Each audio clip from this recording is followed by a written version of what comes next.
আল্লাহ তুমি ধৈর্য ধারণকারীকে ভালোবাসো।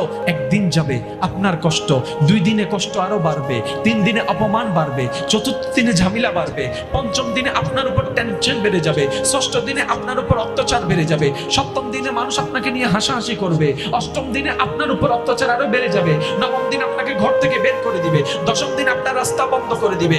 ভিন্ন ভিন্ন ভাবে অত্যাচার যখন করতে থাকবে, অত্যাচারকারীর অত্যাচার রব দেখছেন, ধৈর্য ধারণকারী সবর আল্লাহ পাক দেখছেন। যেই দিন রবের মর্জি হয়ে যাবে, রব যখন দেখবে আপনার ধৈর্যটা রবের পছন্দ হয়েছে, এবার রব ডাক দিয়ে বলবে, ওরে ফেরেশতারা আমার বান্দাকে সাহায্য করা শুরু কর, সাহায্য করা শুরু কর, সাহায্য করা শুরু কর। ফেরেশতা বলবে, আল্লাহ দুনিয়ার সামান্য একটা রিকশাওয়ালা, তাকে কেন সাহায্য করব? রব বলে, আমি ওয়াদা করেছি ইন্নাল্লাহ মা'আস সাবিরিন, যেই ধৈর্য ধরবে আমি রব তার সাথে আছি। সুবহান।